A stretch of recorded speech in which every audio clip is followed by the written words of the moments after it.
Bueno, habiendo superado ahí más de 100 participantes, vamos a dar inicio.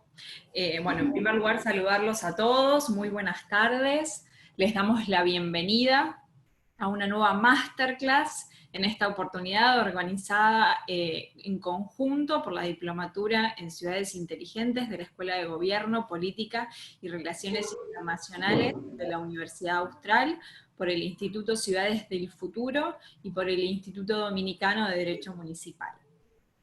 Nos acompañan hoy dos speakers de lujo desde la ciudad de Curitiba, Brasil, para comentarnos la situación en la que se encuentra la ciudad de Curitiba y las medidas que se han tomado para hacer frente a la pandemia.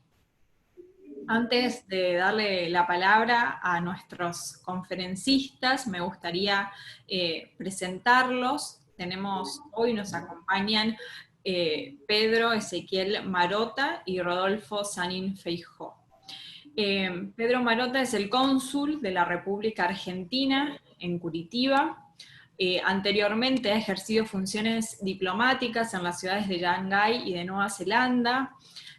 Ha sido diplomático de carrera durante 12 años, tiene una vasta experiencia en relaciones multilaterales y bilaterales, así como en actividades económicas, políticas y consulares.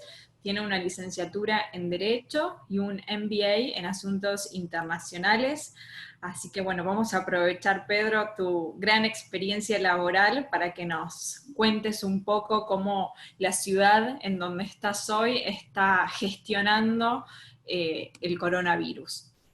Y también nos acompaña Rodolfo Sanín Feijó, que es el jefe de la Secretaría de Relaciones Internacionales de la Municipalidad de Curitiba, cuya misión es promover el diálogo entre la ciudad de Curitiba y actores internacionales, con iniciativas de interés mutuo de representaciones diplomáticas, institucionales, gobiernos y otros actores extranjeros. Rodolfo lleva toda la agenda también de lo que es Smart Cities de la ciudad de Curitiba, y bueno, por eso nos pareció la persona adecuada para que nos cuente las acciones de gobierno que se están llevando a cabo frente a esta situación global que estamos atravesando. Así que bueno, dando comienzo a esta masterclass y siendo el turno de Curitiba para analizar, vamos a dar comienzo con Pedro, el cónsul argentino en la ciudad de Curitiba, para que bueno, nos cuentes un poco, Pedro, cuál es la situación de Curitiba, cuál es la situación de Brasil, un poco, bueno, clarificarnos qué es lo que está pasando. Quizás muchas veces nosotros leemos los periódicos, revistas y demás, y pareciera que la situación de Brasil es alarmante, pero bueno, pareciera que Curitiba se destaca, entonces nos gustaría desde esta masterclass poder analizar un poco en detalle cuál es la situación y qué medidas se están llevando a cabo.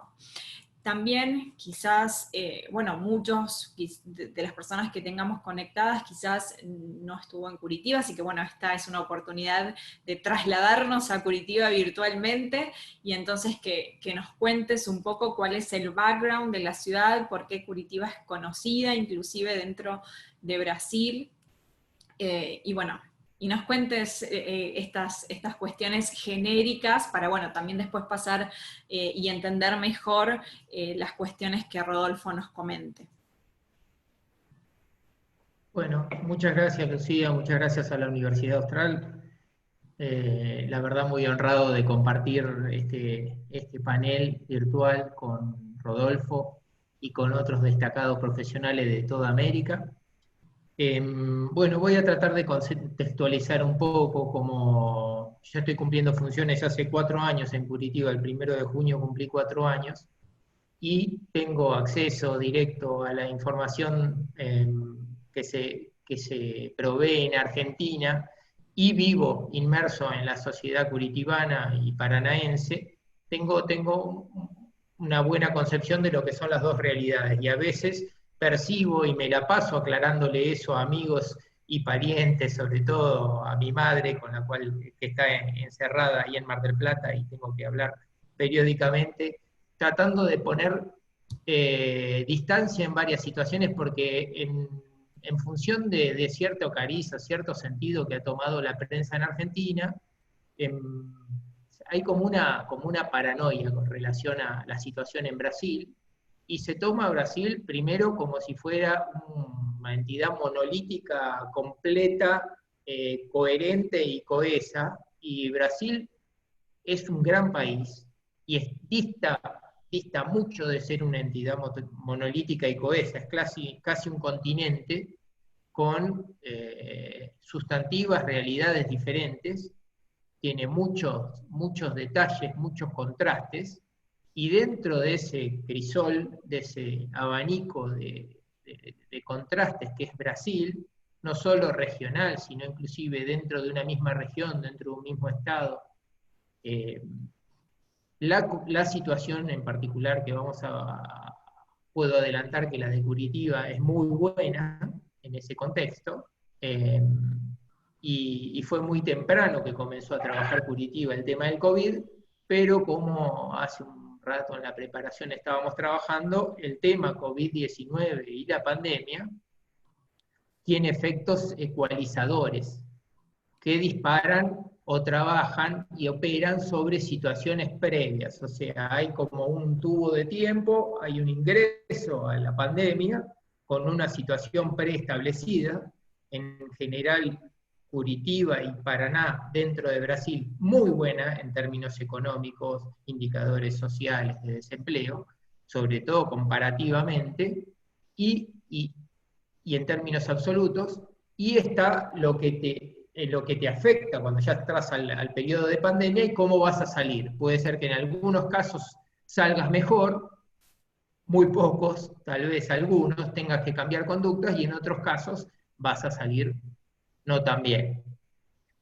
Pero como Curitiba entra a ese proceso amplificador o ecualizador que mueve la estructura, mueve la sociedad, mueve la economía, mueve el tema sanitario de distintas formas, entra bien, tal vez la ecualización no tenga efectos tan negativos sobre Curitiba.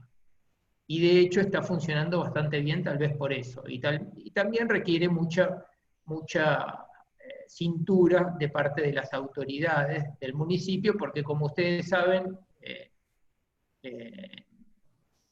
un municipio, bueno, nuestros países tienen 3 estados, el estado federal, el estado provincial y el estado municipal. Acá las provincias se llaman estados, pero es la misma configuración. Todos con una autonomía y con cierto alcance en cuanto a lo que pueden y no pueden hacer, a qué tasas, contribuciones, impuestos pueden o no pueden poner.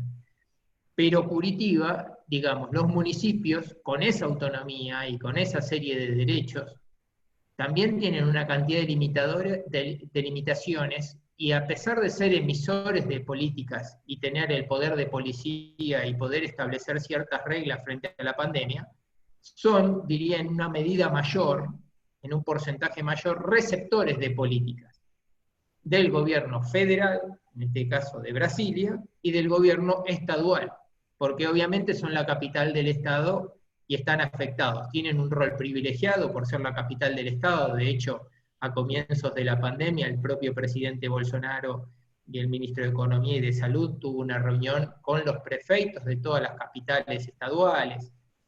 Pero no quiere decir que no sean receptores de políticas, y que muchas veces, a pesar de que ellos quieren tal vez llevar su barco, su embarcación en un determinado rumbo, están en el rafting de la velocidad, tratando de corregir el rumbo, donde hay otras fuerzas operando, que son fuerzas del Estado federal y del Estado estadual, en este caso, o Estado provincial. Entonces es un juego que me imagino extremadamente complicado, pero Curitiba en general lo está jugando muy bien. Lo atestiguan varios números relacionados con la pandemia, de esta que nos hemos familiarizado gracias al consumo de información permanente, la contaminación informativa que tenemos con relación al COVID, que es el número de muertos, el número de contagiados y el número sobre todo de lechos disponibles en hospitales. Y esos números en general ponen en muy buena situación a Curitiba y al estado de Paraná. y económicamente también, obviamente una vez que uno empieza a segmentar de sectores más golpeados y menos golpeados, pero el Estado de Paraná hasta ahora, si bien preveían un despegue para este año, el golpe y la caída no va a ser tan fuerte. Si van a caer un poco menos. Después puedo profundizar ese tema también. Y con relación al consulado, no sé si querés que hable ahora de la situación del consulado, un poco cómo tuvimos este tema. Acá tuvimos el tema de la pandemia, también afectó a la comunidad argentina. Exactamente, a eso iba. Quería un poco, bueno, que nos cuentes cómo la pandemia en concreto afectó las actividades consulares, qué actividades, bueno, continúan y se desarrollan normalmente, cuáles se han visto paralizadas por esta situación, y bueno, y un poco también saber todas estas noticias que escuchábamos sobre vuelos de repatriación, si hay argentinos que han quedado varados en la ciudad de Curitiba y si hubo o se prevé algún vuelo de repatriación en el caso de que haya argentinos que hayan quedado en la ciudad de Curitiba. Sí, como vos decís, mira, un consulado tiene varias funciones, previo a la pandemia, normal, en general. Primero son las tareas propiamente consulares, que es de documentación, en general, proveer DNI, pasaporte, sobre todo tenemos una clase pasiva muy importante que le tenemos que proveer certificados de supervivencia, porque por ahí están jubilados en Argentina pero viven acá, y después otra serie de otras documentaciones, hacer argentinos, las opciones de nacionalidad. La mayoría de esos trámites pararon completamente, porque por ejemplo se han dado prórrogas, ya no se requiere de certificado de supervivencia en Argentina, entonces la fila de viejitos o de mayores con lo que nosotros trabajábamos siempre, sobre todo a comienzo de mes, no ha aparecido más, por suerte, porque es justamente los que más se tienen que cuidar en la época de la pandemia. Sí. Y en general todos los trámites han caído, porque por ejemplo certificados de carencia de antecedentes que se hacen para obtener documentación brasileña, tampoco la Policía Federal estaba atendiendo para otorgar el RNE, que es el Registro Nacional de Extranjeros, entonces no necesitamos proveerle documentos a un argentino para que tramite su documento brasileño. Eso cayó sustancialmente. Eso dentro de la tarea consular. Después un consulado tiene tareas de promoción de tres tipos: cultural, turística y económica comercial. Las tres fueron bastante severamente golpeadas. Nosotros colaborábamos en traer grupos artísticos y hacer presentaciones artísticas, no se puede. Tuvimos que suspender el Malbec World Day y infelizmente el Congreso de Tango de septiembre lo tuvimos que suspender preventivamente porque no sabemos qué va a pasar en septiembre. Y así hay una serie de actividades de promoción y turismo. ¿Vamos a promocionar turismo realmente en un contexto de una pandemia? Si el turismo es probablemente la actividad o el servicio que cayó más fuerte de todos los servicios que hay, casi al 0%, estamos hablando 99,9% de caída, dependiendo del mes. Entonces, el consulado quedó en una posición muy difícil. Y ahí es donde aparece, digamos, el tema de la pandemia y la repatriación. Recordemos que cuando comienza este episodio estamos saliendo de las vacaciones. Nosotros normalmente tenemos Curitiba no es un destino de playa. El litoral paranaense no es el más preferido por el argentino. Va al catarinense o se va para el norte. Pero si es el que vuelve de la playa, se transforma en o tiene dificultades probablemente cuando llega a Curitiba por determinados factores. Y sobre todo, cuanto más tarde deja la playa, aparece. Con Curitiba ya tenemos un trabajo conjunto y cooperativo desde hace muchos años con el consulado, sobre todo con la Fundación de Acción Social, el FAS. El FAS nos aloja gente, tenemos gente, pero esto es todos los años, no tiene que ver con la pandemia, quiero separarlo, todavía no entro al tema pandemia. Nosotros tenemos muchos indigentes, tenemos la gente que son los malabaristas de señales de tránsito, de semáforo, tenemos mochileros a granel, que de vez en cuando duermen en la estación de colectivos, o qué sé yo, y bueno, son robados, son asaltados, están en una situación de de indefensión. Entonces tenemos gente que nos aparece en situación de calle, en situación de necesidad alimentaria. Eso pasa todos los años. Se agudizó notablemente con el tema de la pandemia. De hecho, Curitiba no tiene un problema tan terrible, no presentó un problema tan terrible a comienzo de la pandemia, saliendo del veraneo, inclusive el presidente argentino, bueno, en la prensa argentina se hizo toda esa movida de diciendo, declaré la cuarentena y muchos se fueron de vacaciones, ¿no? Como que había sucedido todo entre aquel 12, 13 y 14 de marzo, como que la gente era indolente y se iba de vacaciones. De los casos que yo trabajé, de los más de 120, 130 casos que hemos tenido en Curitiba, yo te diría que es un porcentaje muy menor que no llega al 5%, la gente indolente, digamos, que se dijo, aprovecho la cuarentena para irme de vacaciones. No es ese caso, era gente que programó sus vacaciones y se las estaba tomando de antes porque la había programado con un año de antecedencia. Y ahí cuando está llegando finales de marzo y principios de abril, que es cuando se cierra la frontera argentina y entre el 26 y el 27 de marzo, preveímos, porque el punto logístico más al norte que tiene de comunicación Brasil y Argentina es Foz de Iguazú, que íbamos a tener un terrible problema, casi una catástrofe humanitaria, podríamos decir, de proporciones modestas, no quiero exagerar, pero en Foz de Iguazú, porque se iba a cerrar el puente para el paso de personas. Entonces, en ese momento tuvo la oportunidad, porque la gente de la embajada en Brasilia tiene que tratar de dislocar recursos para tratar de apoyar a los 10 consulados de los que tengan más necesidad.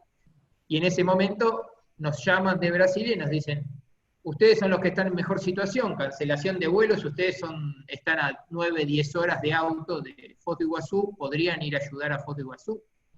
Y ahí fui yo, tuve la oportunidad de ir para Foz de Iguazú el día 27, con un compañero de trabajo, y fuimos los dos a ayudar, y realmente esa última semana, antes de que se cierre el puente, cruzaron a razón de entre 1.250 y 1.300 personas por día el puente. Llegaban de todo Brasil a Foz de Iguazú, y nos pasamos una semana de trabajo donde pasó ese episodio que tuvimos 16 personas paradas en el puente, donde ellos pudieron salir de la jurisdicción brasileña porque atravesaron la barrera migratoria, digamos, de la que es cabecera brasileña, empiezan a avanzar en la tierra de nadie para llegar a la cabecera argentina, pero la cabecera argentina está cerrada. Y cuando llegan a la mitad del puente y la cabecera argentina está cerrada, y quieren volver a retornar a Brasil, la Policía Federal dice, no pueden reingresar, ya egresaron. Ahí tuvimos una pequeña crisis de unas 15, 16 personas, nosotros hicimos guardias en el puente para disuadir a otra gente que no se meta en el puente y no cruce la valla brasileña, porque la medida en Argentina era en serio. Muchos argentinos descreyeron esto en ese momento y bueno, se transformaron en una situación complicada, porque tenían que venir a la cabecera brasileña, que muy amablemente los asistieron, les daban comida, les dejaban usar el baño, pero no podían avanzar, no iban a ingresar a Argentina. Y eso se prolongó por varios días, y te digo que en Foz de Iguazú hace calor, y el puente es como un horno. Después de que el cierre del puente, que pudimos controlar esa situación, que finalmente pasaron y tuvieron unas condiciones un poco más humanas, se enfocó el otro grupo, que eran de los argentinos que todavía llegaron y no pudieron recalcular y terminaron en Foz de Iguazú. Ahí tuvimos entre 250 y 350. Y hasta que estuve yo, que solamente me quedé una semana, o sea que el 4 nos volvimos para Curitiba con mi compañero de trabajo, encaminamos con mi colega de Foz de Iguazú y bajo la supervisión de él. Yo fui para ponerme a disposición de él, no era más cónsul, era un empleado de él. Encaminamos 5 o 6 ómnibus hacia Uruguayana, que es el único paso terrestre autorizado con Argentina. Y ahí le dimos una válvula de liberación de presión a toda esa gente argentina, esos 300 y pico argentinos que estaban en Foz de Iguazú. Cuando vuelvo a Curitiba aparece el segundo problema humano de la comunidad argentina en Curitiba, que son los que se llama, digamos, la segunda ola, que es el argentino instalado y viviendo en Curitiba legalmente con RNE, pero que se quedó sin trabajo. Y que quiere volver a su familia. o para estar mejor en Argentina, o se siente más contenido en Argentina. Sí. Y ahí empieza otra segunda movida de esos vuelos de repatriación. Infelizmente, de vuelta, Curitiba tiene una comunidad muy establecida, en general de cordobeses, son una amplia mayoría por causa de Renault, pero esa gente está trabajando y está bien. Y el resto, la que perdió el trabajo, que por ahí tenía un trabajo precario, o era artesano, o trabajaba en el sector gastronómico, esa gente nos impactó negativamente, pero no llegó a justificar un vuelo de Aerolíneas Argentinas para repatriar. Entonces nosotros No a hubo veces los vuelo. teníamos, perdón, O sea, no hubo ningún vuelo. desde Curitiba no. Ujú. Nosotros derivamos a algunos argentinos, muy amablemente los tomaron, o mis colegas de Florianópolis Ah, o mis colegas de San Pablo. ujú. Entonces, nosotros reencaminábamos esas situaciones que requerían avión, porque teníamos gente en situación de riesgo de más de 65 años y gente con vulnerabilidades diversas. Me sale HIV, pero tenemos diabéticos, teníamos gente con un montón de situaciones médicas. Entonces a eso los derivábamos preferentemente a temas aviones, y también se organizaron algunos transportes, de nuevo, no en Curitiba, porque nunca conseguimos una masa crítica de más de 15 personas, para llegar a Uruguayana y cruzar. Y, y eso viene funcionando. Y a nivel consulado, nosotros nunca cerramos nuestras puertas, estamos funcionando las 24 horas en los sistemas de emergencia, pero como para poder ayudar a otro, vos primero tenés que estar bien vos, es como aquel clásico ejemplo de la máscara que se caen en el avión, primero te la colocás vos y después ayudás a otro que tenga una dificultad a ponérsela. Mi consulado y mi personal tiene que estar bien y tiene que estar preparado para trabajar en condiciones. Entonces hicimos un esquema de rotación para no tener, somos 8 en total, entonces tratamos de no superar las 4 personas por día, y tratamos de estirar los horarios para hacer una parte de teletrabajo y que no haya nunca más de 3 personas juntas. Y eso viene funcionando bastante bien.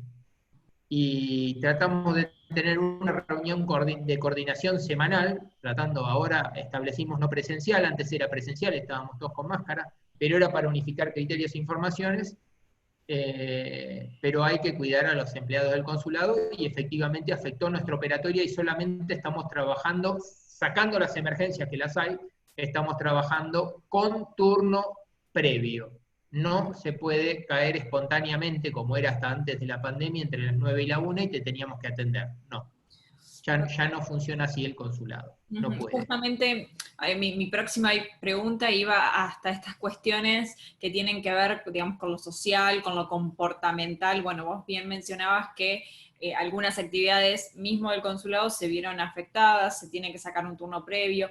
¿Qué otras cuestiones, bueno, vos que estás ahí viviendo en la ciudad, ves que se vieron afectadas por el coronavirus en cuanto, no sé, al movimiento de las personas en la ciudad, esto que Sí. comentabas, el turismo, el transporte? Bueno, voy a hablar más por ahí de Paraná, para dejarle a Sí. Rodolfo, que es el más autorizado, a hablar de Curitiba. Paraná tuvo un proceso. Curitiba, como hablaba hoy, empezó muy tempranamente, fines de enero comenzó a trabajar el tema COVID. Paraná fue más o menos en abril, donde empezó a trabajar el tema de la pandemia. El gobernador tomó el típico clásico triple abanico de medidas. El primer paquete de medidas apuntaba a el tema de frenar el avance del contagio. Entonces, eran medidas tendientes a consolidar la cuarentena y establecer el distanciamiento y el aislamiento.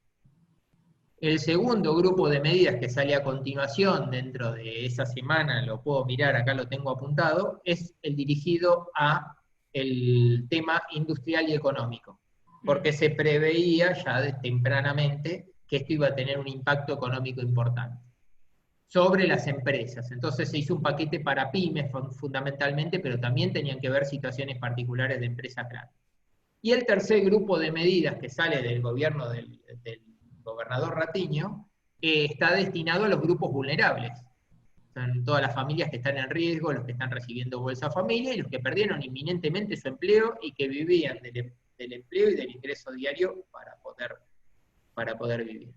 Como consecuencia de eso, antes de Semana Santa, y Curitiba estaba como en un clima como un domingo lluvioso y frío, digamos. Nadie salía a la calle, era muy mínimo el tránsito. Las veces que iba al consulado yo en ese momento, normalmente tardo 25 minutos, nada, no tiene problemas de tránsito severo Curitiba, pero en ese momento por ahí tardaba 12 minutos, 15 minutos, nada.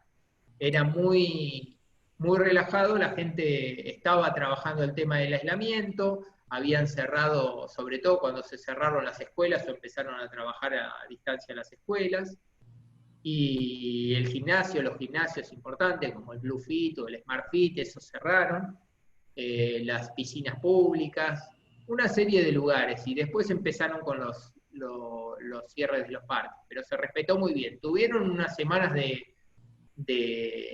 por ahí de incremento de las actividades, porque acá se vive lo que se llama normalmente la paradoja del éxito. En este tipo de medidas preventivas, vos trabajás sobre una proyección, una potencialidad, no sabés cuál va a ser el número de muertos ni de contagios. Entonces vos estás tratando de evitar eso.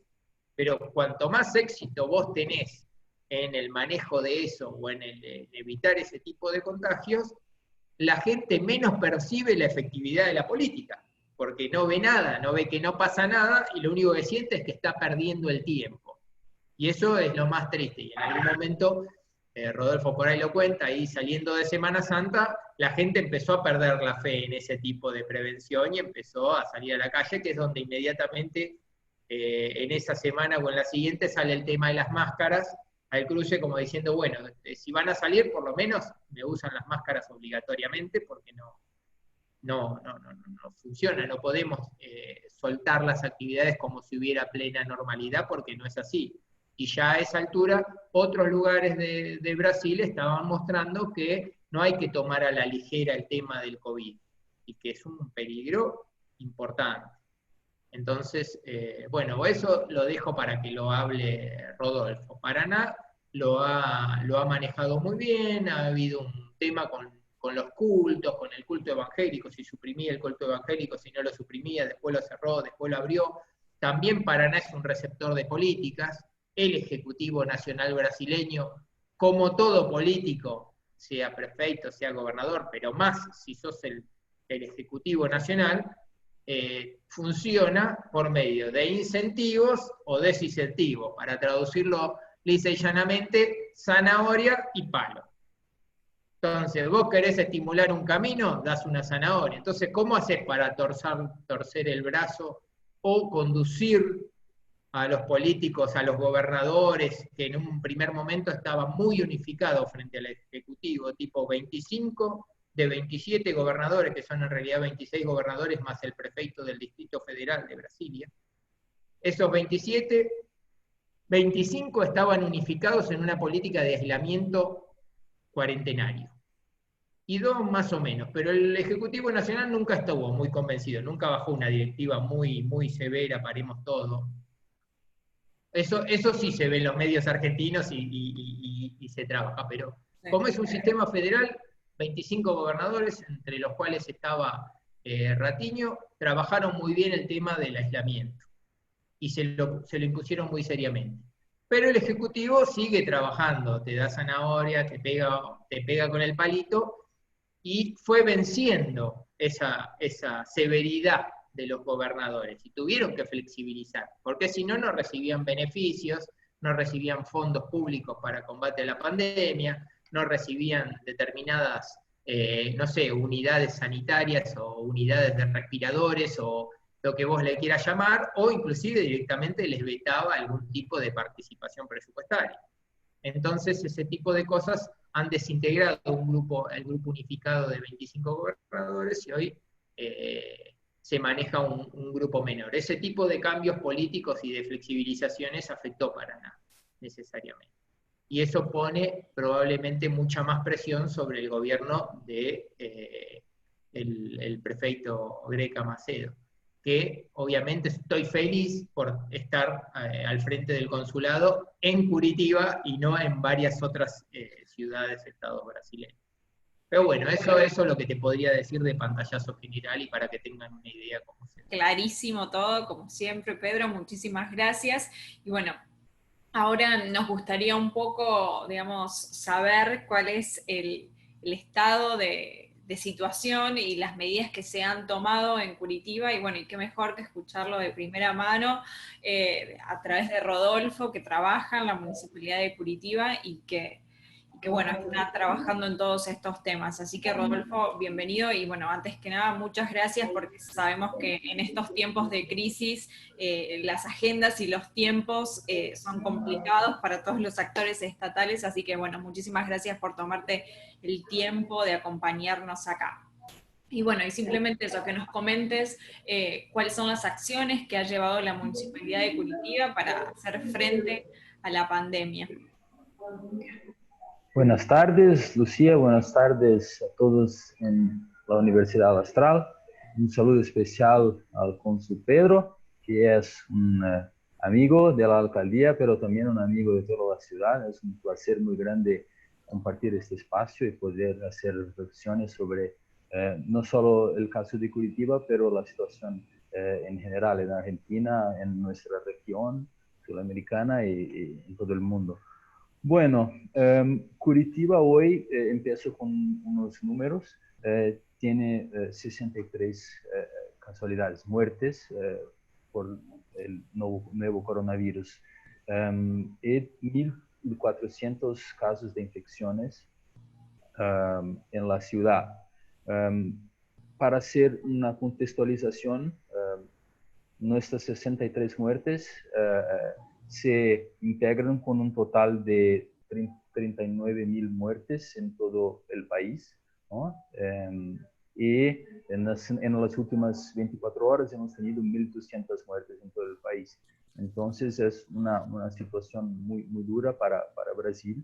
Es para nosotros en Curitiba muy importante y muy reflexivo, ¿no?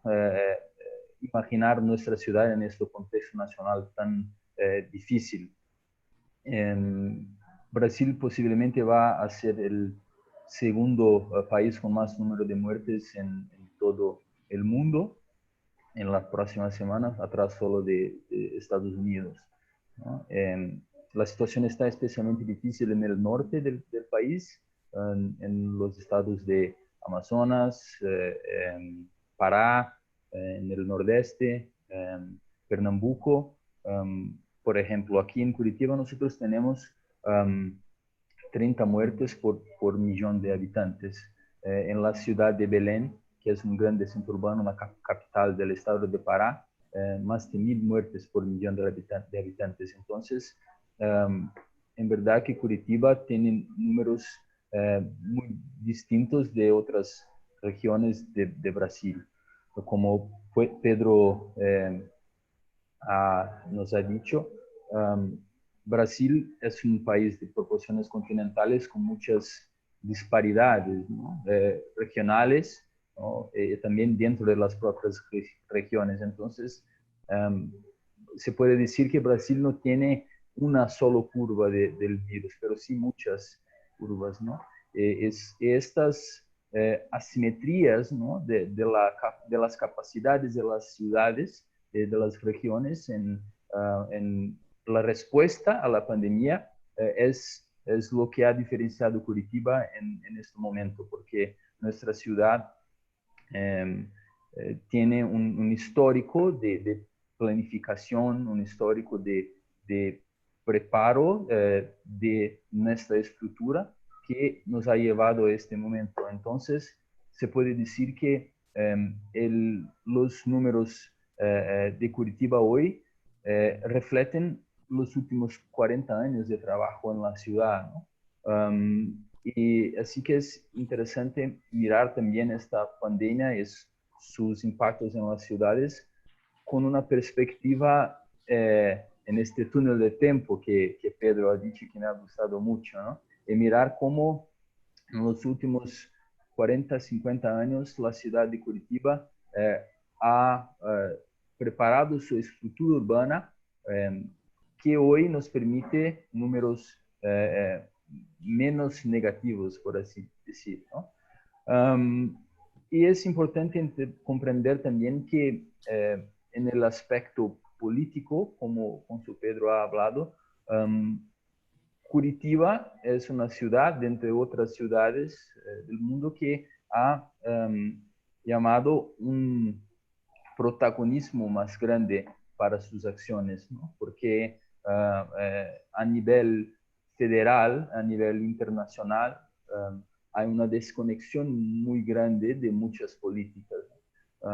Entonces, son los alcaldes o prefeitos que están más responsables por esta respuesta de corto plazo, ¿no?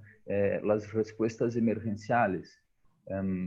Pero los otros alcaldes también de Curitiba en los últimos 40, 50 años proporcionaron una estructura urbana que nos permite enfrentar la pandemia con más preparo, ¿no?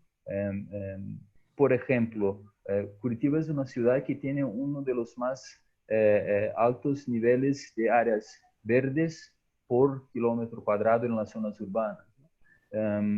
Esto genera, por ejemplo, calidad del aire, ¿no? El sistema de transporte de público de Curitiba permite que nuestros autobuses no sean llenos en los horarios de rush, por ejemplo, ¿no? Este preparo estructural de la ciudad, no solo el preparo inmediato, pero el preparo estructural de una ciudad como Curitiba es lo que nos destaca como una respuesta efectiva a la pandemia, ¿no? Nosotros no hemos tenido un lockdown completo. En la alcaldía, desde muy temprano, como Cónsul Pedro ha hablado, en la alcaldía nosotros promovemos mucho la idea del distanciamiento social en lo más alto nivel posible, ¿no? Con mucha información, con contacto directo con el ciudadano, para que no salgan de casa. Entonces, Curitiba ya está un poco más preparada para que el ciudadano tenga, por ejemplo, servicios para pagar impuestos, por ejemplo, en casa, ¿no? La digitalización, por ejemplo, es una salida importante para que el virus no se disemine en otras regiones de la ciudad. Aprovecho justamente, bueno, que mencionas esta cuestión de la digitalización, a preguntarte si, o sea, qué acciones, si es que las hubo, se llevaron a cabo desde la alcaldía de Curitiba en cuanto a lo que es la digitalización de servicios hacia el ciudadano. ¿Qué rol, digamos, tenían las tecnologías previo a la pandemia y qué rol tienen las tecnologías hoy desde el lado del sector público? Sí, pienso que esta pandemia también fue un grande revelador, ¿no? de nuestra actual situación, de la situación de todas las ciudades y de las fragilidades y vulnerabilidades de todos los países y instituciones municipales a nivel regional, federal e internacional también. Yo pienso que una de las más grandes vulnerabilidades es un tema que yo me intereso mucho, es sobre el sistema multilateral global de cómo enfrentar la pandemia, que en mi visión fue muchas veces decepcionante. Al nivel local, algunas acciones en Curitiba han sido tomadas para crear una aproximación digital, ¿no? Entre el ciudadano y el gobierno, ¿no? Y este momento fue un acelerador de las políticas públicas que ya buscábamos en Curitiba y que ahora son fundamentales para que la ciudad siga adelante, ¿no? Entonces, algunas iniciativas, por ejemplo, para pagamento de impuestos, consultas, por ejemplo, videollamadas con los médicos, ¿no? Para que la persona no tenga que salir de casa. La alcaldía implementó un sistema de videollamada, videoconsulta digital para que el ciudadano no tenga que salir de casa, el médico pueda hacer el diagnóstico inicial por un móvil, un ordenador o por teléfono. Entonces, algunas medidas que la ciudad tomó para hacer esta aproximación digital que fueron un acelerador, ¿no? Y pienso también que muchos desafíos también han surgido, ¿no? en este momento. Y con estas vulnerabilidades, la ciudad no tiene opción, o tiene que digitalizarse o va a parar, ¿no? Esto para nosotros no es una opción. Brasil ya ha vivido un momento difícil económicamente, socialmente, ¿no? Estos centros urbanos son donde el virus ha impactado más. Para Curitiba fue importante tener una estructura posicionada para combatir la crisis y tomar las soluciones, hacer soluciones con recursos que ya teníamos, porque del nivel federal y del nivel regional muy poca destinación de recursos por una situación de vulnerabilidad económica de Brasil desde 2014. Entonces, nos ha hecho refletir mucho sobre el papel de la ciudad, ¿no? En la sociedad y el liderazgo que los alcaldes, que los consejeros comunales tienen en este momento. Me parece que este liderazgo es cada vez más grande. Perfecto. Y justamente en relación a esto, nos interesa saber un poco, digamos, la cuestión de la cooperación entre las ciudades, cómo se manejó, es decir, o sea, ¿hay diálogo con otras ciudades, sea de Brasil o inclusive fuera de Brasil, o cómo la alcaldía manejó o está manejando esta cuestión? Sí, mira, en este momento la ciudad, en un momento de crisis intensa como esta, hay que cooperar, ¿no? La cooperación es la única salida para enfrentar los problemas. Por ejemplo, acá en Curitiba hacemos parte de un grupo llamado C40, que la ciudad de Buenos Aires también hace es parte, para enfrentamiento a los cambios climáticos, ¿no? Ellos están nos ayudando a trazar un plan de largo plazo para recuperación económica, para que después de la crisis la ciudad siga tomando medidas con recursos y con posibilidades de seguir adelante una agenda, por ejemplo, de enfrentamiento al cambio climático. Entonces, es muy difícil para los líderes tomar decisiones de largo plazo en un momento emergencial, pero no se puede parar, por ejemplo, de hacer planes en agendas importantes como el cambio climático. Entonces, ¿cómo, por ejemplo, hacer un cambio del combustible fósil, ¿no? De nuestro sistema público de transporte para energías limpias, ¿no? En un momento donde la recaudación de la alcaldía cayó 20%, ¿no? De impuestos. Entonces, en un momento de crisis financiera, de económica, es muy difícil para la ciudad seguir pensando en su renovación de innovación, ¿no?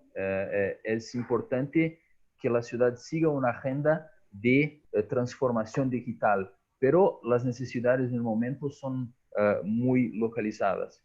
Lo que es claro para nosotros es esto del tema de la cooperación que has hablado, Lucía.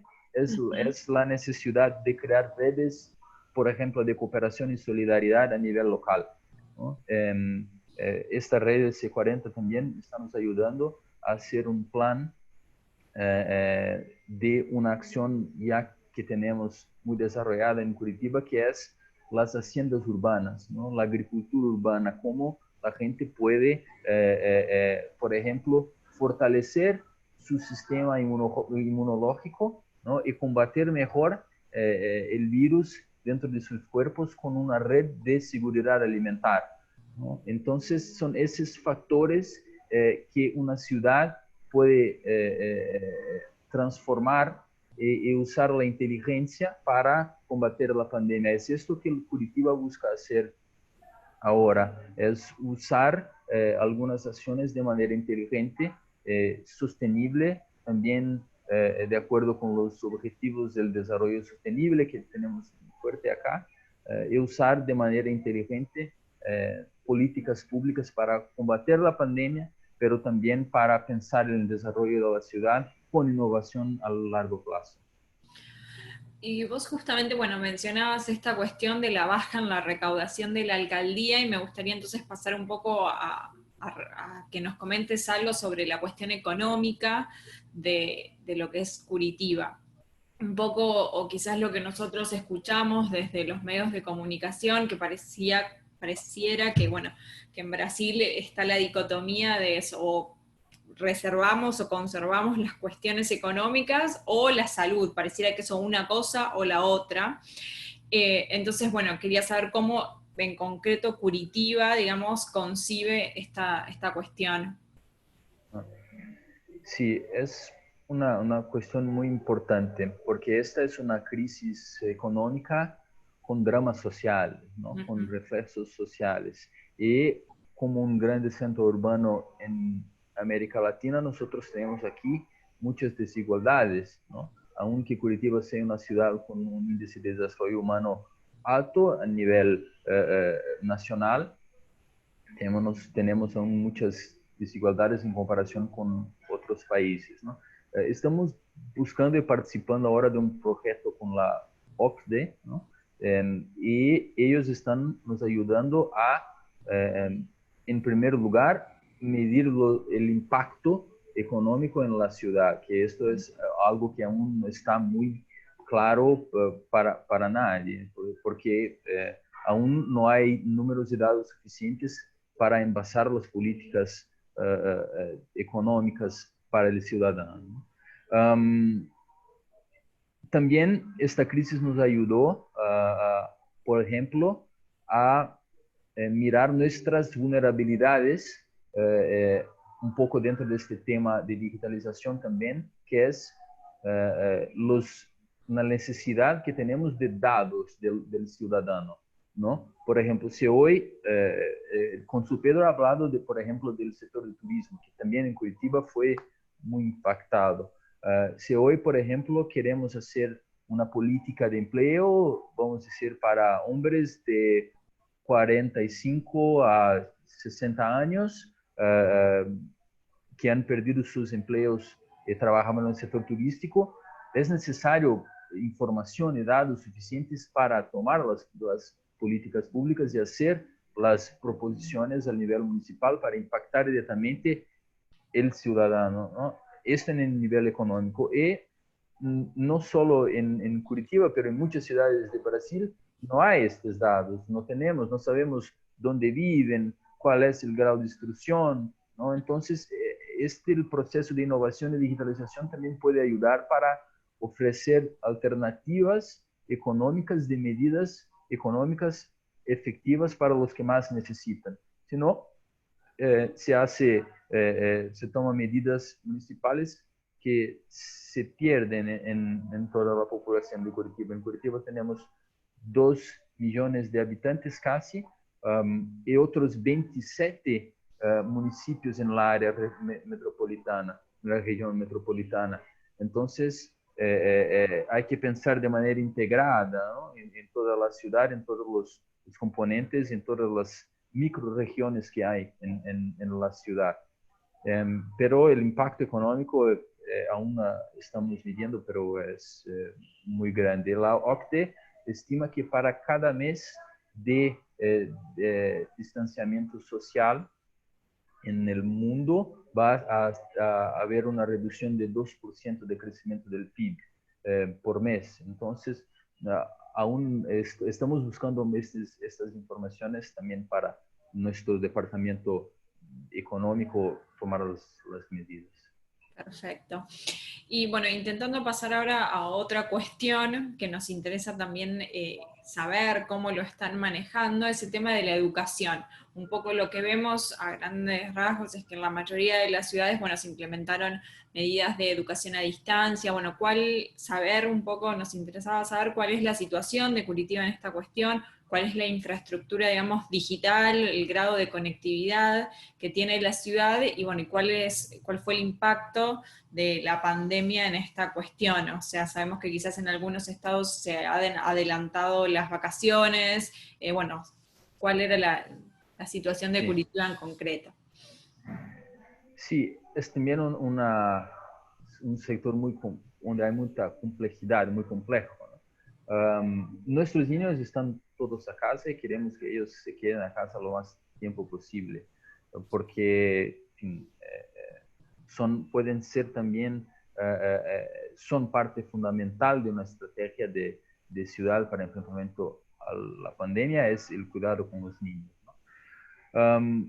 En primer lugar, tenemos acá una red de apoyo muy grande de la alcaldía en el sector de educación, porque hay muchas crianzas, muchos niños que aún dependen, por ejemplo, de la alimentación que tienen en las escuelas, ¿no? Para todos los días. Entonces, el primer desafío luego fue cómo vamos a garantizar la seguridad alimentar para estos niños, ¿no?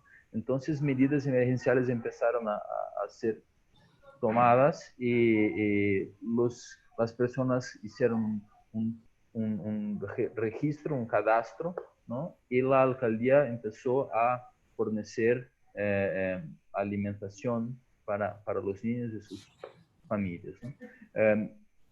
Adoptamos un sistema de educación online y, en el inicio fue una transición más compleja, pero ahora ya funciona bien, ¿no? Y esto también es una realidad que las ciudades tienen que incorporar a sus políticas sociales. ¿Cómo hacer esta transición también para un modelo de educación online? Y queremos que seguir adoptando esta política a lo largo de los próximos meses. Los niños acá ya tenían una formación en innovación, ¿no? Por ejemplo, tenemos acá un proyecto, un programa ya que se llama Faro del Saber, del Conocimiento y de la Innovación, que es el enseño a estos alumnos en toda la ciudad, por ejemplo, a manejar impresoras 3D, ¿no? A hacer sus primeros contactos con la robótica, con ahora, por ejemplo, nuestros faros del conocimiento, saber e innovación, ellos producen, hemos convertido en fábricas de fabricación de las máscaras, de los escudos faciales, ¿no? Entonces, lo que buscamos es adaptar la estructura ya de la ciudad y convertirla para un modelo de educación adaptado al momento que vivimos, que es un momento de pandemia. Entonces, es una cuestión muy compleja, pero los niños son componente fundamental de la política municipal para enfrentamiento de la crisis.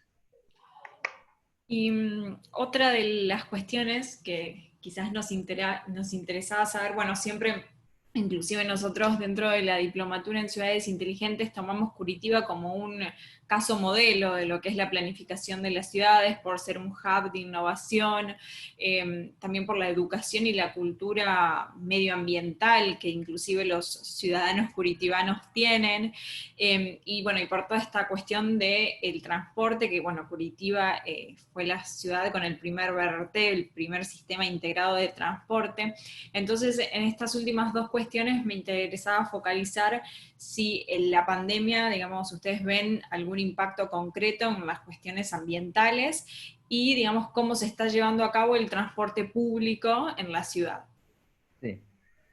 Esta cuestión del transporte público es muy interesante porque, como he dicho en el inicio, Curitiba fue una ciudad que desde hace, por ejemplo, 70 años que su desarrollo, su planificación urbana fue orientada e inducida por el transporte, ¿no? Es lo que hoy se llama desarrollo orientado por transporte, ¿no? Y funciona que esta estructura de transporte que ha sido implementada en Curitiba nos hizo una ciudad muy conocida en el mundo, ¿no? Entonces el BRT, el sistema de BRT empezó acá en Curitiba con la llegada también de la fábrica de Volvo.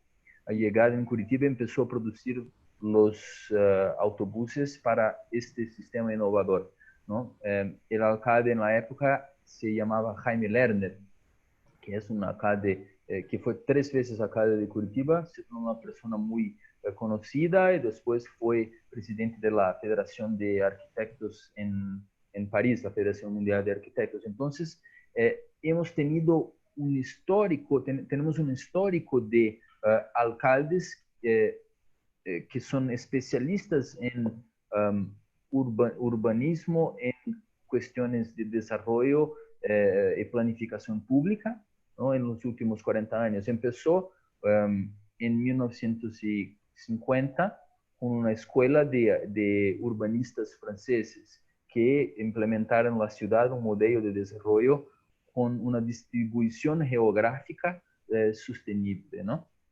Entonces, esta estructura de transporte hoy resulta en una capacidad de respuesta a la pandemia más fuerte.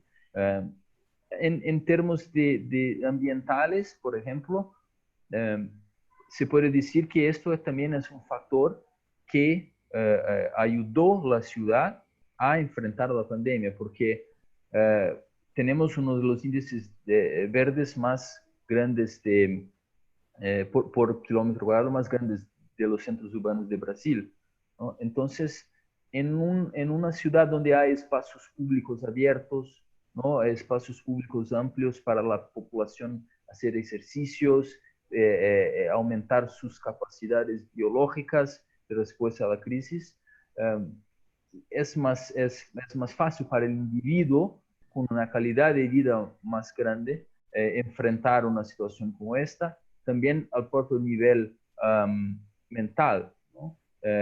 Es una crisis con consecuencias psicológicas muy fuertes por la población. Por ejemplo, hemos implementado acá, esto también relativo a la digitalización, un sistema de teleatendimiento para personas que necesitan solo hablar y contar sus problemas y alguien que las escuche, ¿no? Esta red de apoyo que la digitalización nos ha proporcionado también es una salida para enfrentar la pandemia. Pero en términos de transporte público, sí. Hoy lo que estamos viviendo es resultado de estos años y años de alcaldes, urbanistas, y que hoy con nuestro alcalde, Rafael Greca, hay una priorización también de la calidad del transporte público. Pero aún en el tema ambiental, es necesario hacer algunas transiciones.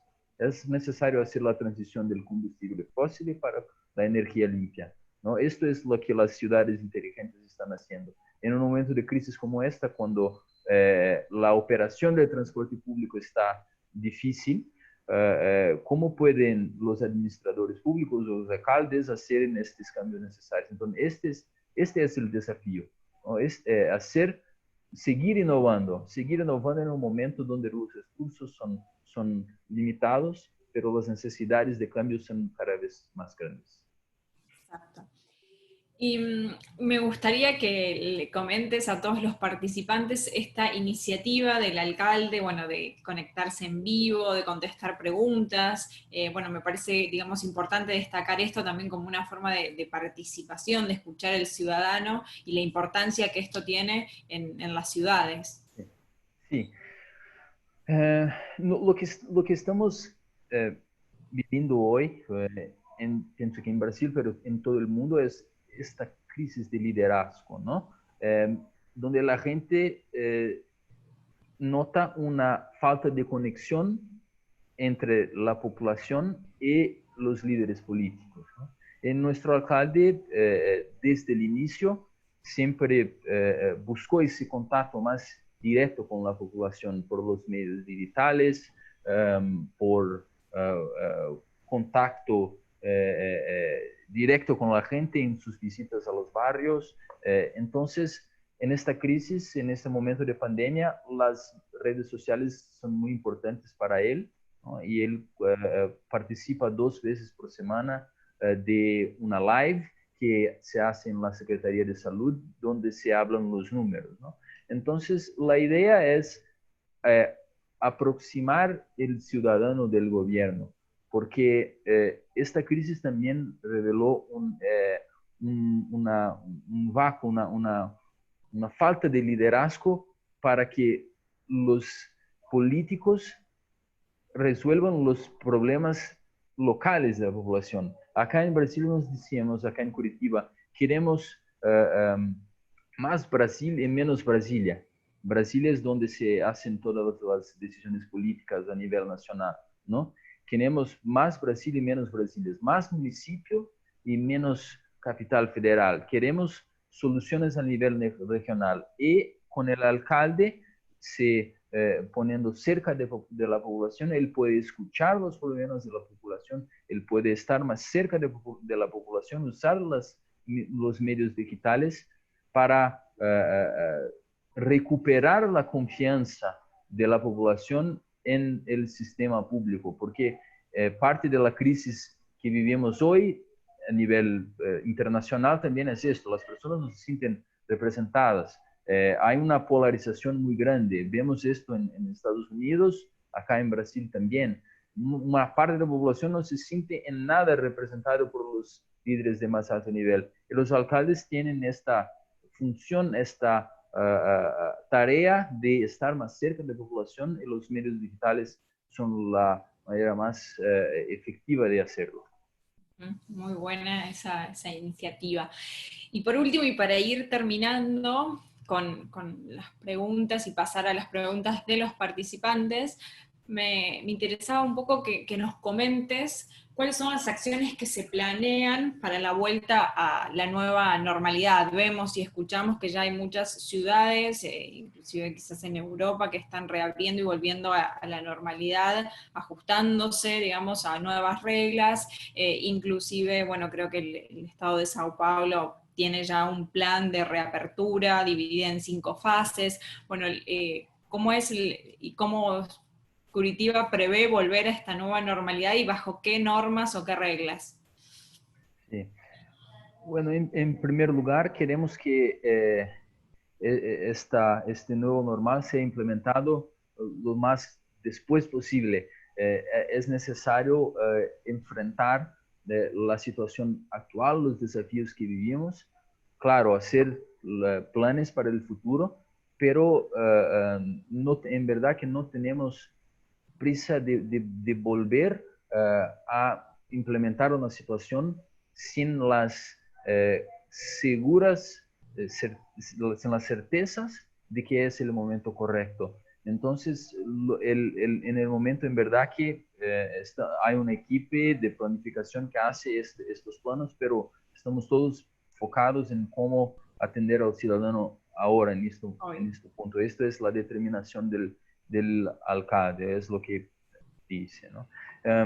Pero sí, esta cuestión nos hace preguntar, ¿no? ¿Cuál es el normal que queremos vivir, ¿no? Queremos volver a lo que llaman, por ejemplo, de business as usual, ¿no?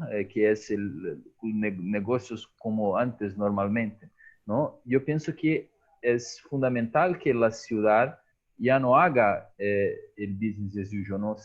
Pero simplemente este nuevo normal. Y la ciudad se prepara para esto, se prepara para mantener los cambios que hemos hecho acá, digitales, los cambios de procesos internos y estructurar los próximos años de la ciudad basados en información, en conocimiento del ciudadano, preparación educacional de las próximas generaciones, ¿no? Acá tenemos muy claro que es importante la ciudad estar conectada con la Agenda 2030 de las Naciones Unidas, ¿no?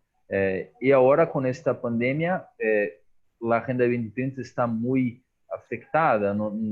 Probablemente no va a ser posible cumplir algunas de las metas de la ONU para después de este momento. Entonces, tenemos planos como una iniciativa llamada Curitiba 2035. ¿Cuál es la ciudad que queremos para el futuro? Y todos esos planes ahora están en revisión. En verdad que buscamos tener lo máximo de información sobre las personas, sobre el contexto que viven, contexto económico, social, para así hacer políticas públicas más precisas. Buenísimo. Bueno, muchísimas gracias por toda la claridad en tu exposición y en cada una de las preguntas. Ahora vamos a pasar a las preguntas de los participantes. Bueno, las voy a ir leyendo y tanto Rodolfo como Pedro siéntanse con total libertad de responder cada una de ellas. Una de las preguntas que nos estaban haciendo es cuáles son los protocolos que tienen los lugares de trabajo. Si es que hay, por supuesto. Pedro. A ver.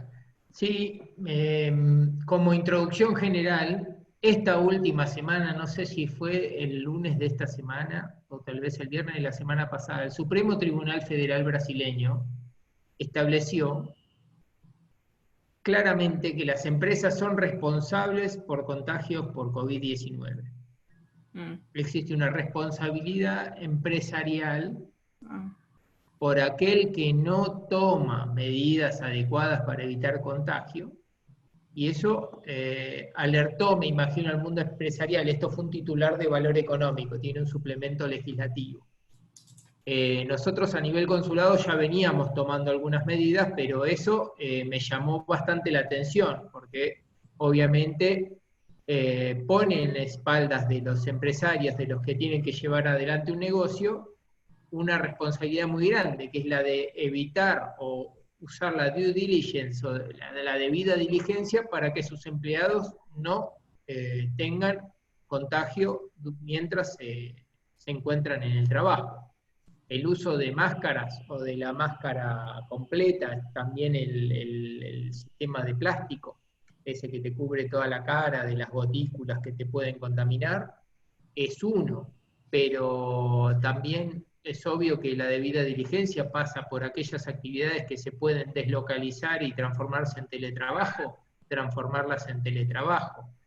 Nosotros tenemos una empresa donde hay un argentino aquí que se llama Gigabox, que se especializa en gestión documental.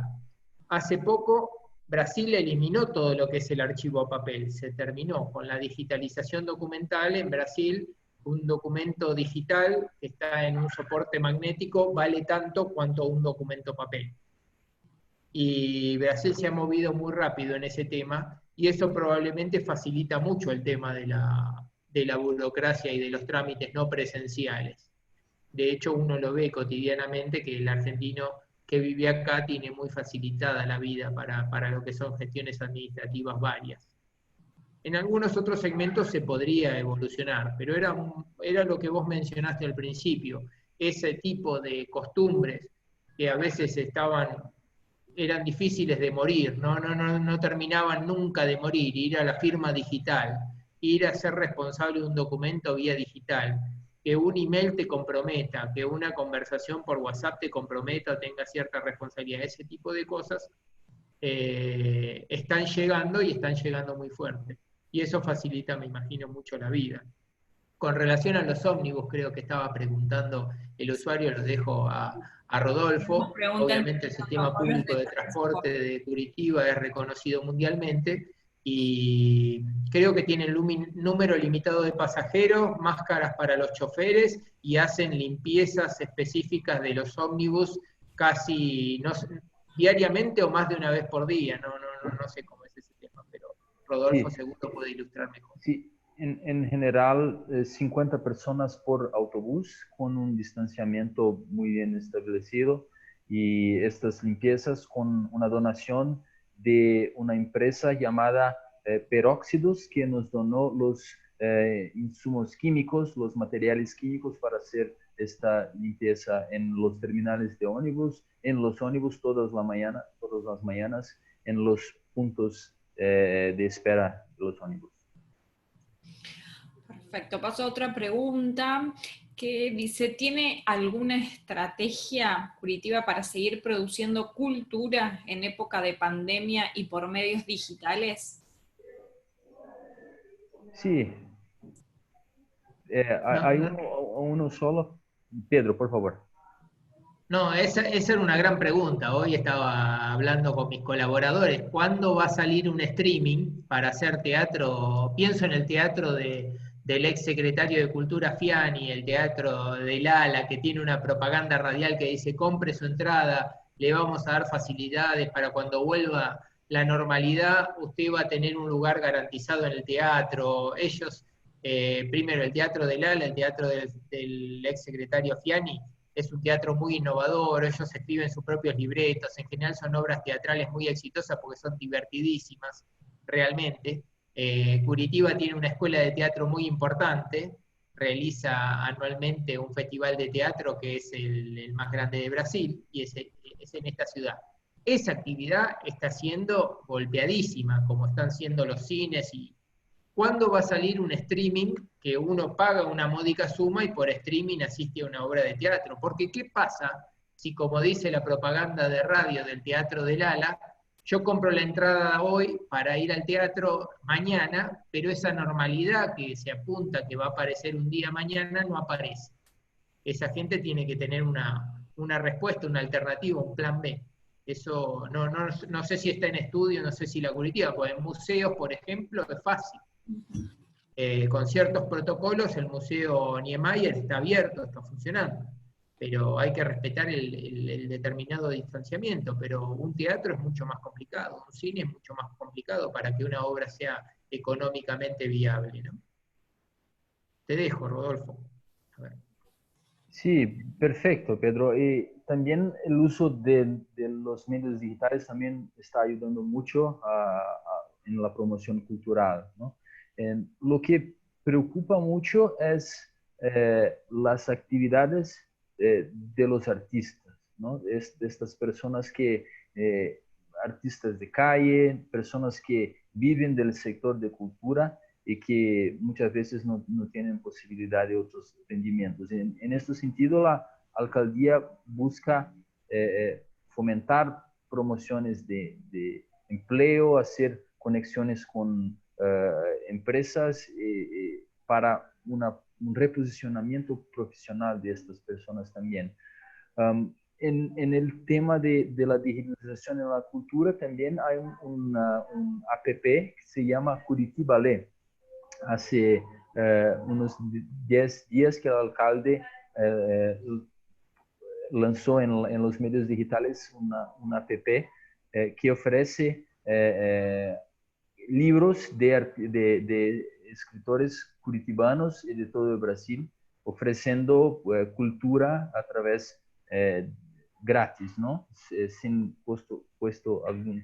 Pero pienso que ya como es propio del distanciamiento social, hay mucha gente en casa que empezó a poner sus lecturas en día, pero también con estas plataformas Netflix y todo. Pero lo que preocupa en verdad es el artista curitibano que necesita tener los medios para seguir promoviendo su cultura y su arte. Paso a otra pregunta que justamente nos comenta, bueno, que uno de los temas que se están tocando mucho en la agenda, por lo menos en Argentina, es el de la economía social y las pymes, o sea, las pequeñas y medianas empresas. Entonces pregunta de qué manera el gobierno de la ciudad de Curitiba está abordando esta cuestión.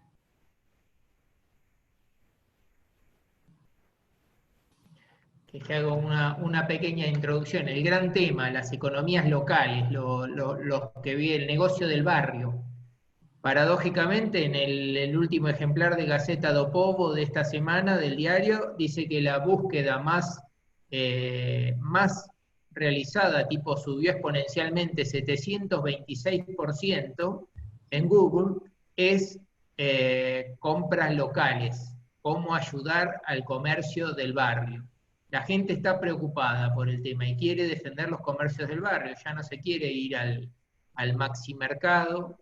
La experiencia interesante fue la reapertura de los shoppings, que muchos esperaban que iba a ser explosiva, inclusive con temor de parte de los trabajadores del shopping, de la gente que va a trabajar en los negocios.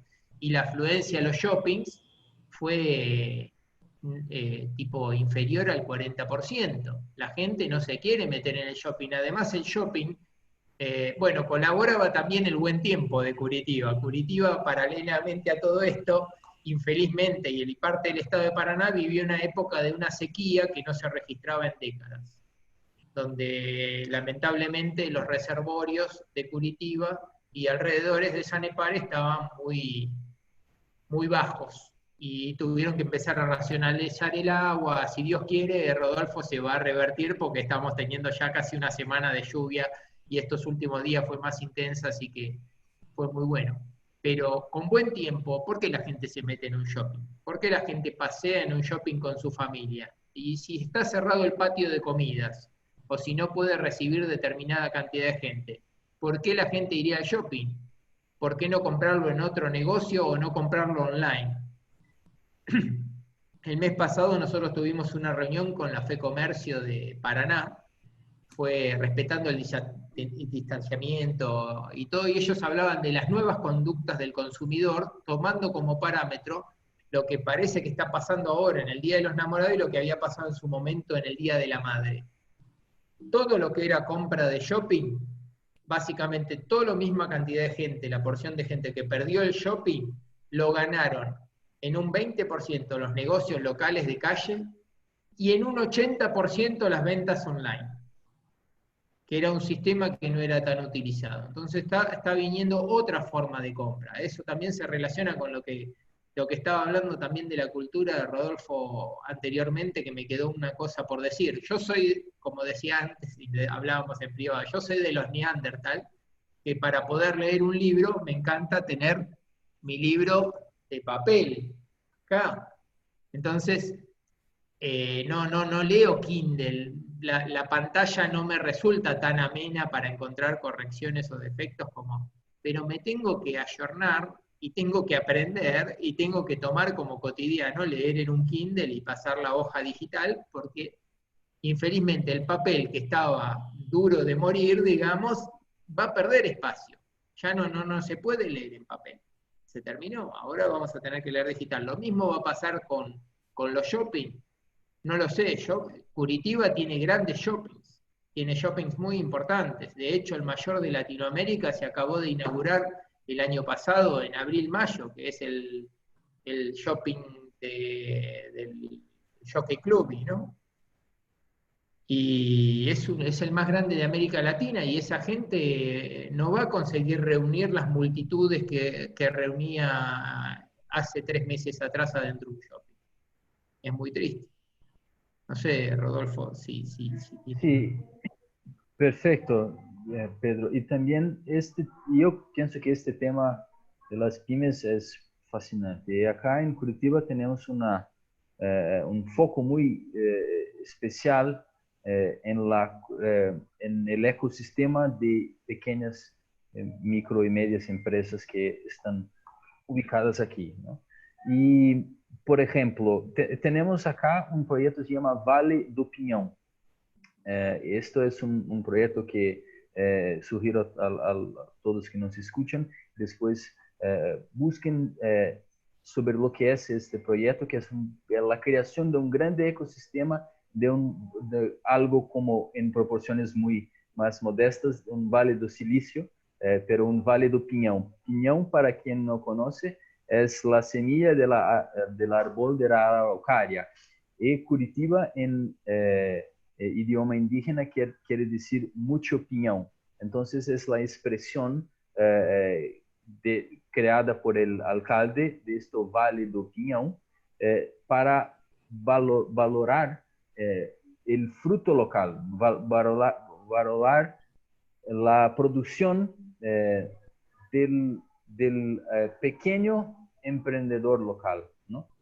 Entonces, por ejemplo, acá en Curitiba hay una feria muy grande, se llama Feira de Largo da Ordem. Es la feria en extensión, la feria más grande, una de las más grandes de Brasil en extensión, ¿no? Y con la pandemia todos cerraron porque hay una aglomeración de gente muy grande. Entonces la alcaldía registró todos los feirantes, ellos que tienen estos pequeños negocios en las ferias, artistas también, y ahora ellos pueden exponer sus productos en una plataforma online, ¿no? Y esto también me hace refletir también sobre a nivel internacional cuál es el papel, ¿no?, del mercado local. Y yo pienso que una de las tendencias para esto nuevo normal que Lucía hablaba es que ahora vamos a priorizar estas redes, esas cadenas cortas de creación de valor, crear cadenas no globales, pero sí a nivel regional, para que la producción regional sea independiente, ¿no? Y no necesite tanto de otros puntos de generación de valor internacionales, que con la pandemia están muy difíciles de serem alcanzados.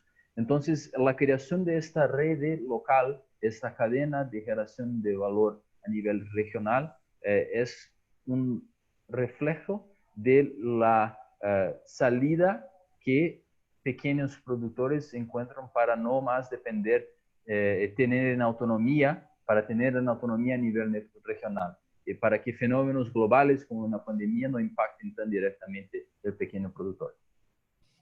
Perfecto. Voy a una última pregunta que justamente está dirigida a Rodolfo, que dice si tiene Curitiba alguna iniciativa institucional para fomentar el control social de la ciudadanía en la vigilancia de los recursos invertidos en tiempo de pandemia. Este es difícil. Quizás podemos hacer una cooperación conjunta, Pedro, para que nos ayuden a implementar esto acá en Curitiba. No sé, pienso que no es algo que tenemos ya implementado, pero ciudadanía es un elemento fundamental del espíritu del DNA de Curitiba. No sé si Pedro quiere hacer un comentario sobre esto. La pregunta es cómo controlar que el recurso para superar impacto negativo de la pandemia llegue a la ciudadanía o algo así. Justamente lo que está preguntando, claro, si hay alguna iniciativa por parte de Curitiba para vigilar los recursos que se invirtieron en la pandemia. Ahora, bueno, el gobierno nacional estableció un paquete muy importante, que es la famosa ayuda emergencial de 600 reales, que en un comienzo, y según el lanzamiento que había hecho el presidente brasileño, iba a atender las necesidades de casi 60 millones de brasileños, y que después fue creciendo y hoy se está hablando de 70 millones. En el interín descubrimos que había por ahí brasileros que eran invisibles, que no estaban registrados, no tenían número, no tenían nombre y por ende no tenían voz y no estaban previstos en políticas sociales. Eso continúa y creo que el ministro de Economía confirmó hoy o mañana que se va a prorrogar. Que hay desvíos y es el famoso ejemplo económico de los agujeros del balde, ¿no? En toda política pública hay agua que se pierde por los agujeros y que no llega a donde tiene que llegar. Pero los recursos son los normales, que en general todos los municipios, el Estado nacional y el Estado provincial tienen recursos para controlar que esos desvíos, si se producen, sean los minimizados y a la máxima potencia. No sé si se estableció algún control específico en Curitiba, no tengo presente, pero no llegó a ser un un tema de debate. No, no. Lo que se nota es una transparencia más grande de los procesos, ¿no? Porque ahora todo hay que ser digitalizado. Por ejemplo, para se cambiar un proceso de un jurídico, por ejemplo, en una secretaría, un departamento, no se puede más hacer el cambio, el transporte físico, hay que hacer el transporte digital. Entonces, mucho está se digitalizando. Mecanismos específicos para más transparencia, en verdad que aún no. En este punto no, pero seguro que es algo para tener en consideración. También porque muchas partes de esos recursos, como Pedro mencionó, vienen también por parte del gobierno federal, ¿no? Y lo que llama la atención es el nivel de manipulación de datos e informaciones personales en el momento de la pandemia. En el punto que muchas personas incluso en la alcaldía, tuvieron sus nombres registrados para recibir los recursos provenientes del gobierno federal, pero nunca hicieron este registro online, ¿no? Entonces, una otra vulnerabilidad que la pandemia nos expuso es la fragilidad de los datos personales y la manipulación de información que los datos están susceptibles. Pero seguro que es un camino que Curitiba también va a tener que buscar. Perfecto. Bueno, y por último voy a resumir dos preguntas que hacen foco en la cuestión del turismo. En primer lugar, bueno, preguntan cuál es la proyección de apertura de fronteras, si es que las hay, pero tengo entendido que Curitiba y especialmente Brasil no tiene cerradas las fronteras, pero bueno, seguramente ustedes nos podrán comentar en detalle eso. Y si con los resultados de la pandemia, bueno, dado que va a afectar la temporada turística, si se está pensando alguna actividad para, digamos, remontar este foco turístico, qué medidas se están planificando. Sí, hay un sector donde la pandemia afectó negativamente, fue el sector turismo. Como yo dije también al comienzo, uno de los caballitos de batalla del turismo curitibano, porque Paraná tiene las cataratas del Iguazú, que reciben 2 millones de personas por año, y Curitiba tiene varios atractivos turísticos, obviamente, y tiene el tren Serra Verde, tiene una serie de factores de atracción, pero se estaba postulando como un turismo más, una ciudad turística para convenciones y congresos. Y eso pienso que ahora lo vamos a tener que repensar en la ciudad, porque yo estaba haciendo el congreso de tango acá justamente aprovechando esa fortaleza que tiene Curitiba de hotelerías, y esos hoteles tienen salones, y los hoteles mismos hoy están pensando cómo reconvierten sus salones, que antes estaban preparados para congresos y convenciones, y transformarlos en otra cosa, o en habitaciones, o en comedores, o algo por el estilo, porque ya no va a ser tan utilizado en un momento donde nosotros podemos hacer un Zoom de una masterclass y juntar 30 personas, 40 personas, 200 personas, 300 personas, hacer un congreso físicamente en un lugar. Obvio que tiene millones de beneficios, y yo estoy todavía con el cassette de los congresos antiguos, donde uno va y se queda 2 días y se mueve de una aula a otra dependiendo del tema y entra en debates múltiples. Pero hoy muchos hoteles están pensando que el futuro no va a pasar por ahí, y que el nuevo normal va a implicar abandonar un poco lo que es el turismo de congreso. En ese sentido, yo tengo una pregunta para Rodolfo, a ver si Curitiba ya está pensando o está caminando el camino de repensar el turismo de congresos, que era uno de sus puntos fuertes, digamos, estratégicos. Sí, hay discusiones ya, en especial llevadas a cabo por el Instituto Municipal de Turismo, ¿no? De posicionar Curitiba como una capital, un grande centro de negocios, que está preparado para recibir grandes convenciones de negocios de turismo, ¿no? Entonces, por ejemplo, teníamos acá todos los años y vamos a tener ahora, respondiendo ya a una de las preguntas, un grande evento que se llama Smart City Expo Curitiba, que es la edición brasileña de la Smart City Expo World Congress que se pasa todos los años en Barcelona.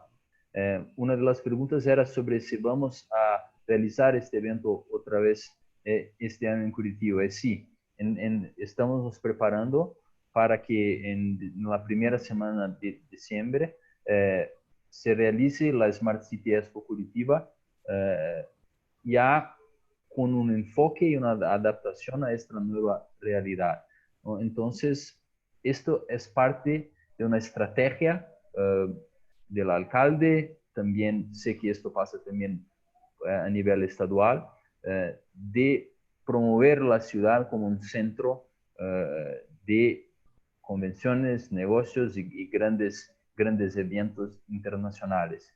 Y esta Smart City es un gran ejemplo de esto. Esta va a ser este año la tercera edición de la única edición brasileña de este evento Smart City, con oportunidades de negocios, oportunidades de conocimiento, una plataforma para promover temas que aún no están desarrollados en Curitiba. Y la ciudad tiene una estructura preparada para eso. La ciudad se candidató y fue elegida por la Organización Mundial justamente por tener, por ejemplo, una ubicación estratégica en Mercosur, ¿no? Tenemos vuelos en directo con Buenos Aires, estamos cerca también de Puerto de Paranaguá, que es el segundo o tercero más grande de Brasil, depende de los números, ¿no? Entonces, la ciudad de Curitiba tiene un potencial muy grande para desarrollar y hacer parte de un movimiento de desarrollo con toda la región, fortalecer como un polo de atracción de inversiones. Entonces, por esto que Argentina es también muy importante para nosotros, porque queremos que Curitiba haga parte de este movimiento con Argentina, ¿no? Y vamos a hacer de todo para unirnos y cooperarnos en este sentido. Bueno, y ahora sí, prometo que es la última. Nos preguntan qué medidas preventivas adoptaron en cuanto a flujos y accesibilidades en relación a las proximidades con otras regiones. ¿Puedes repetir, Lucía? Sí, ¿qué medidas preventivas se adoptaron en cuanto a los flujos y la accesibilidad en relación con otras regiones? Pedro, pienso que tienes más experiencia en esto do que yo. A nivel estadual, lo primero que pasó también en el mes de abril, marzo probablemente, y ya para abril, fue comenzar a controlar ómnibus o no, después cerrar la rodoviaria o no aceptar pasajeros en grupos, salvo que vengan en autos particulares de algunos estados brasileños, entre los que estaba, creo, el Distrito Federal, San Pablo y probablemente Río de Janeiro y Salvador de Bahía. Creo que eran 4 los que estaban en el medio. Esa lista se va moviendo y se van abriendo. Y últimamente, con un feriado largo que hubo en San Pablo, y dado que muchos paulistas cruzan el estado de Paraná, que es como el estado nexo, bisagra para pasar a Santa Catarina y ir a las playas, establecieron controles camineros para verificar fiebre o si la persona tenía que hacer la cuarentena o si podía ingresar o no. Pero la circulación en general nunca se interrumpió, creo que es muy libre y muy segura. De hecho, cuando me moví para Foz de Iguazú y cuando volvimos, las estradas estaban funcionando perfectamente bien, las estaciones de servicio sacando situaciones de distanciamiento con el empleado, que ellos le llaman frentista, el empleado de la estación de servicio, era perfectamente normal la circulación, no había ningún problema. Perfecto. Bueno, ahora sí, dando por concluido esta masterclass, les agradecemos a todos los participantes por su interés, agradecerles especialmente a los dos expositores, a Pedro y a Rodolfo, que nos han ilustrado muy bien la situación de Curitiba, y bueno, creo que una vez más podemos, o la tecnología nos permite realizar este tipo de encuentros y trasladarnos virtualmente y conocer la situación de otra ciudad. Agradecerles, bueno, también al Instituto Dominicano de Derecho Municipal, que lo tenemos ahí, a Giancarlo, y a Gonzalo La Rosa del Instituto de Ciudades del Futuro, con quienes coorganizamos esta actividad. Y bueno, y de vuelta, muchas gracias a todos, esperamos haberles aportado con esta masterclass para poder conocer un poco más sobre la ciudad de Curitiba, que desde la Escuela de Gobierno y la Diplomatura en Ciudades Inteligentes siempre nos parece un excelente ejemplo para analizar y estudiar en el marco de lo que es la planificación de las ciudades. Muchas gracias a todos. Muchas gracias, Lucía. Muchas gracias, Lucía. Gracias por la oportunidad. Ahora tengo que irme porque tengo que enviar el relatorio del día a Pedro. Entonces, el trabajo sigue. Muchas gracias por la oportunidad. Sí, y algo que tengo que agradecer también a Rodolfo, no solo por ser siempre tan amable conmigo, es si algo no falla es que nos mantienen informados cotidianamente y que se puede mantener una conversación con ellos en el momento que se necesite. El flujo de información nunca se interrumpió y es muy bueno y muy calificado. Gracias.